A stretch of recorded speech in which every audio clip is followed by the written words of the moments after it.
आणि आता या सगळ्या क्राईमच्या बातम्यांनंतर एक चांगली बातमी आहे, ती म्हणजे बुद्धिबळपटू डी गुकेश यांनी विश्वविजेतेपद पटकावून भारतीयांची मान अभिमानाने उंचावली आहे। वयाच्या 18व्या वर्षी जगज्जेता झालेल्या गुकेशनं बुद्धिबळाच्या खेळात एक इतिहास रचला आहे। डी गुकेशच्या या विक्रमी कारकीर्द नेमकी कशी घडली आहे आपण पाहूयात या रिपोर्टमधून।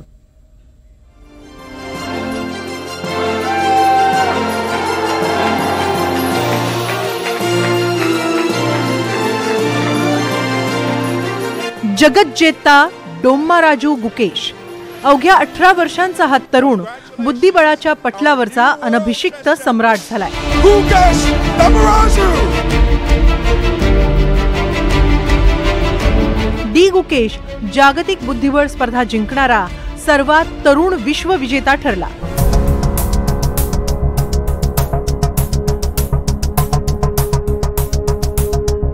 चौदाव्या फेरीपर्यंत चाललेल्या या स्पर्धेत चीनच्या डिंग लिरेंचा पराभव झाला आणि तब्बल 12 वर्षांच्या प्रतीक्षेनंतर एका भारतीयानं जगज्जेतेपद जिंकलंय।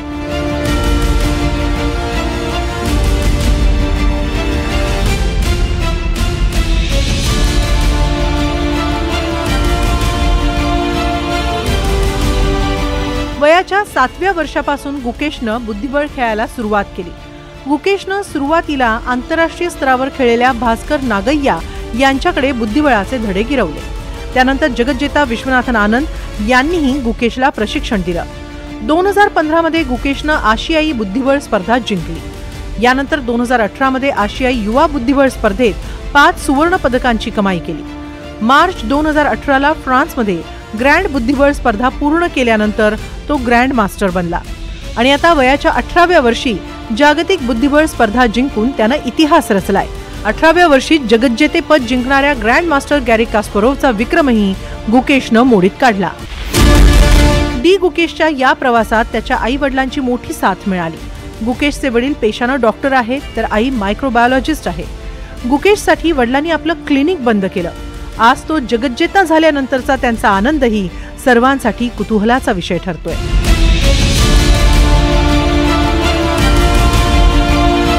गुकेशनं विश्वविजेतेपद पटकावल्यानंतर वडिलांचा आनंद गगनात मावेनासा झालाय। हीच आनंदाची लाट संपूर्ण देशभर पसरली आहे। डी गुकेशच्या यशामुळे भारतीयांमध्येही आनंदाचं वातावरण आहे। राज्यसभेत उपराष्ट्रपती जगदीप धनखड यांनी डी गुकेशचं अभिनंदन केलं।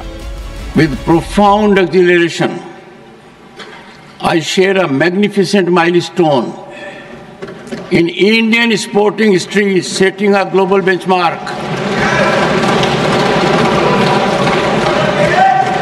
Our 18-year chess virtue, D. Gukesh, has blazed into immortality as the youngest world chess champion ever crowned.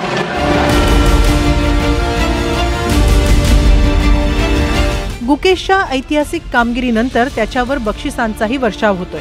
Tamil Nadu सरकारने 5 कोटी रुपयांचं बक्षीस जाहीर केलंय। विश्वनाथन आनंद यांच्यानंतर भारताला दुसरा विश्वविजेता मिळालाय। त्यामुळे भविष्यात बुद्धिबळाच्या जागतिक पटलावर भारताची मान कायम उंचावलेली राहणार यात शंका नाही। Bureau report, NDTV Marathi.